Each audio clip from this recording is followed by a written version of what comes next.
Bonjour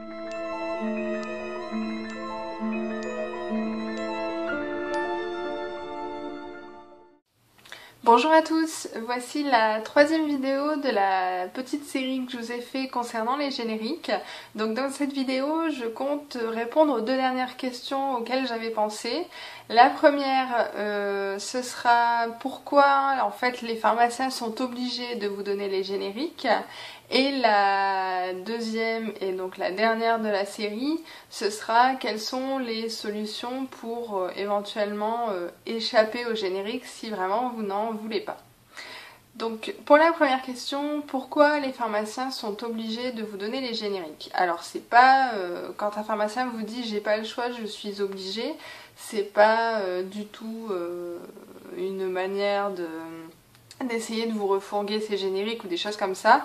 C'est la stricte vérité parce qu'il y a une loi qui est passée donc l'été dernier, donc été 2012, où en fait qui oblige le pharmacien à donner les génériques quand on a une prescription en main. Alors je vais juste faire une petite parenthèse.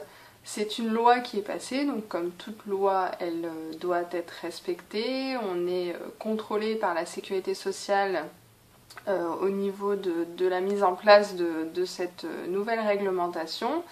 Mais il faut savoir qu'il y a certains pharmaciens, pour des raisons X ou Y, parce qu'ils ne sont pas d'accord ou parce qu'ils ont peur de perdre de la clientèle ou des choses comme ça, qui vont passer outre cette loi. C'est pas une majorité, mais il y en a certains qui le font. C'est assez... Enfin, moi, personnellement, je trouve pas ça bien du tout, parce que c'est entre guillemets une sorte de concurrence déloyale. Ça joue aussi sur le fait que les gens n'aient pas particulièrement confiance dans le générique. Et c'est surtout, je sais pas, enfin, moi, je trouve que c'est... qu'il faut avoir, comme je vous ai toujours dit, il faut avoir confiance en son pharmacien, et je pense que la confiance réside aussi dans la capacité du pharmacien à appliquer les lois qu'on lui impose. Donc c'est sûr qu'un pharmacien qui va aller au-delà de la loi, certes c'est peut-être pour arranger des clients, mais je trouve que c'est quand même pas la meilleure façon non plus de gagner la confiance de son patient. Alors, donc concernant cette loi, vous en avez forcément entendu parler, donc qu'on appelle la loi du générique contre le tiers payant. Donc je vais juste faire un petit point de rappel concernant le tiers payant parce qu'il arrive assez souvent, bon pour les personnes, je vais pas dire pour les vieux, mais pour les personnes qui ont connu la mise en place du tiers payant, elles savent très bien en quoi ça consiste, mais c'est vrai que pour les jeunes, même des personnes de mon âge, c'est pas forcément, on a forcément déjà entendu parler du tiers payant, mais on sait pas forcément à quoi ça correspond exactement, vu qu'à partir du moment où on l'a utilisé, c'était déjà en place auparavant. Le tiers payant, c'est quoi? En fait, c'est entre guillemets un service mis en place, donc, entre guillemets par la sécurité sociale, qui consiste en quoi? C'est ce qui vous permet d'aller chercher vos médicaments au pharmacien et de ne pas faire d'avance de produits. Donc c'est-à-dire que les médicaments, vous ne les réglez pas vous-même. Donc en gros, en fait, avant, vous aviez, vous prenez une ligne imaginaire, vous aviez le pharmacien, le patient et la sécurité sociale. Le pharmacien délivrait les médicaments au patient qui les réglait. Le pharmacien faisait la feuille de soin marron comme vous avez encore de temps en temps maintenant chez le médecin. Et le patient envoyait cette feuille de soins à la sécurité sociale qui ensuite lui remboursait les médicaments. Depuis le tiers payant, ça ne se passe plus comme ça. Si vous avez votre carte vitale, des choses comme ça. C'est-à-dire on aura toujours le pharmacien, le patient et la sécurité sociale, sauf que le pharmacien délivre les médicaments au client qui ne règle rien, et ensuite ça se joue tout entre le pharmacien et la sécurité sociale, c'est-à-dire que la sécurité sociale va directement rembourser le pharmacien des médicaments qui vous ont été délivrés. Donc c'est ça le principe du tiers payant, c'est-à-dire que pour vous, vous ne réglez pas les médicaments, c'est un tiers, donc la sécurité sociale, qui va régler les médicaments à votre place. Donc en gros, c'est un service que la sécurité sociale vous rend, étant donné que s'il n'y avait pas de tiers payant, il y a énormément de personnes qui ne pourraient pas se soigner parce que c'est extrêmement cher. Elles ne pourraient pas faire l'avance des soins, notamment pour des grosses pathologies, des choses comme ça. Donc c'est un réel service que la sécurité sociale vous fait pour que vous puissiez vous soigner. Alors je suis pas en train de faire l'apologie de la sécurité sociale c'est parfait, etc. Je vous parle juste du tiers payant, c'est quand même, il faut que vous vous rendiez compte que c'est quand même quelque chose d'assez de très important qui est en place, qu'il n'y a pas partout, et c'est ce qui permet à une grande partie de la population de pouvoir se soigner à l'heure actuelle. Donc c'est vrai que c'est un système qui fonctionne très bien. Et donc comme la sécurité sociale a mis ce système en place pour que vous puissiez vous soigner, et ben entre guillemets, en contrepartie, elle vous demande en échange de prendre les génériques. Donc c'est-à-dire que si vous venez avec une ordonnance que vous acceptez de prendre le générique, le pharmacien continuera de faire le tiers payant, donc vous n'avancerez pas l'argent pour vos médicaments.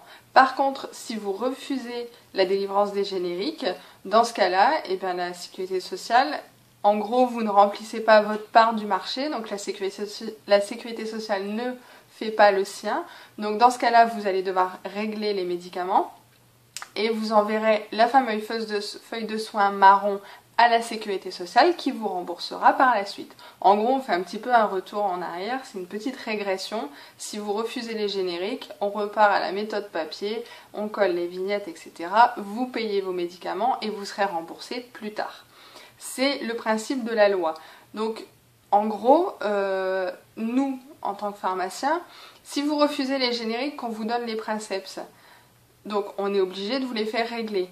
Si par exemple on ne vous les fait pas régler, il n'y a personne qui nous les paiera, parce que la sécurité sociale derrière, elle va dire oui mais la loi c'est que vous appliquez le tiers payant si le patient prend les génériques. Il ne prend pas les génériques, il n'y a pas de tiers payant. Donc si vous ne faites pas régler le patient, nous on ne vous règle pas derrière. C'est le principe. Donc c'est pour ça que le pharmacien, quand il vous dit je suis obligé de vous donner les génériques, ça veut dire je suis obligé de vous donner les génériques ou alors vous êtes obligé de les régler et à ce moment-là, vous vous arrangez vous-même avec les sécurités sociales derrière. Donc c'est en ça que le pharmacien est obligé de vous donner les médicaments. Dans la dernière question, donc je disais, il était question de comment entre guillemets échapper au générique si vraiment pour des raisons qui vous incombent totalement, il peut y avoir des tas de raisons, donc pourquoi vous voulez échapper au générique, donc comment c'est possible. Alors si vous sortez de chez le médecin avec votre ordonnance tout à fait classique, que vous arrivez au pharmacien, il faut savoir que votre ordonnance telle qu'elle sera présentée au pharmacien, si elle ne répond pas à certains critères qui peuvent éventuellement nous permettre de ne pas vous donner les génériques, on sera obligé de vous les donner. Donc la première étape, si vous ne voulez pas régler vos médicaments, que vous ne voulez pas sous forme de générique, et ça se passe à ce moment-là chez le médecin. C'est-à-dire que chez le médecin, il faut lui dire voilà, pour tel médicament, je ne veux pas de générique. Et à ce moment-là, il faut que le médecin, s'il est d'accord, ça ne veut pas dire qu'il sera d'accord, mais s'il est d'accord, il faut qu'il précise sur l'ordonnance, pour chaque produit où vous ne voulez pas le générique, il faut qu'il écrive non substituable. Alors, il y a une petite précision qui est très importante. Pour les médecins qui font des prescriptions à l'ordinateur, le non substituable directement noté par l'ordinateur n'est pas pris en compte. Alors c'est pas histoire d'embêter le monde, c'est pas pour être tatillon ni rien, la loi le précise et c'est assez simple à comprendre. C'est juste que le fait de noter non substituable, le médecin, en fait il faut qu'il s'engage à noter non substituable, donc de lui-même à la main et en toutes lettres, parce qu'en fait ça voudrait dire qu'il y a eu une discussion avec le patient, qu'il y a une raison valable au fait que le patient ne puisse pas prendre le générique pour un produit. Et à ce moment-là, le médecin s'engage en écrivant de sa main non substituable. S'il écrit à l'ordinateur, il faut savoir qu'il y a certains logiciels des médecins à l'ordinateur où vous pouvez cocher une case pour que ça note non substituable en face de tous les médicaments, même les médicaments pour lesquels il n'y a pas de générique. Cliquer sur une case, ça n'est pas considéré comme étant un engagement, c'est pas un engagement du médecin. L'engagement, c'est vraiment prendre son stylo, noter à la main en toutes lettres, non substituable. parce qu'au final il y a des personnes qui ont des ordonnances où il y a 15 produits dessus, et c'est sûr que s'il n'y a pas de raison valable à ce que la personne ne prenne pas le générique, le médecin, il y a de très fortes chances qu'il ne prenne pas la peine de noter non substituable en toutes lettres et de sa main pour chaque produit. Ça va lui prendre un temps fou. Donc le médecin n'a pas envie. Donc c'est dans cette idée-là en fait. Normalement, voilà, il va noter non substituable pour 1 ou 2 produits maximum parce que le patient l'a déjà testé, qu'il y a eu des soucis ou des choses comme ça, pour vraiment des vraies raisons valables. Et à ce moment-là, il va l'écrire 1 ou 2 fois. Donc, s'il y a vraiment un souci avec un générique que vous ne voulez pas, pour une raison, je dirais, médicale, ou alors après vous arrangez avec votre médecin, c'est vous qui voyez, il faut en parler au médecin. Si vous sortez du médecin avec une prescription où nulle part il y a noté non substituable à la main et en toutes lettres, une fois que vous allez arriver à la pharmacie, la seule solution ce sera soit vous acceptez le générique, soit vous ne prenez pas le générique, mais dans ce cas-là, vous réglez votre médicament Princeps. Le pharmacien ne pourra rien faire d'autre pour vous. Et c'est pas de la mauvaise volonté, c'est juste que lui, il est pris à la gorge par la loi. C'est soit un tiers payant contre des génériques, soit pas de tiers payant, et dans ce cas-là, il est obligé de faire régler le patient. Faut vraiment pas penser que c'est pour embêter le monde. Je vais vous dire, nous aussi, ça nous embête, et vous imaginez pas le nombre de soucis que ça nous pose, ces histoires de génériques, etc. Mais voilà, quand on veut suivre la loi correctement, c'est ce qui se passe. Soit le médecin vous note non substituable, et là il n'y a pas de souci, on fait le tiers payant normal, soit vous acceptez les génériques, on fait un tiers payant normal, soit vous refusez les génériques et il n'y a pas de précision du médecin. Dans ce cas-là, vous pouvez prendre le Princeps, mais vous êtes obligé de faire l'avance des frais et vous serez remboursé plus tard par la sécurité sociale.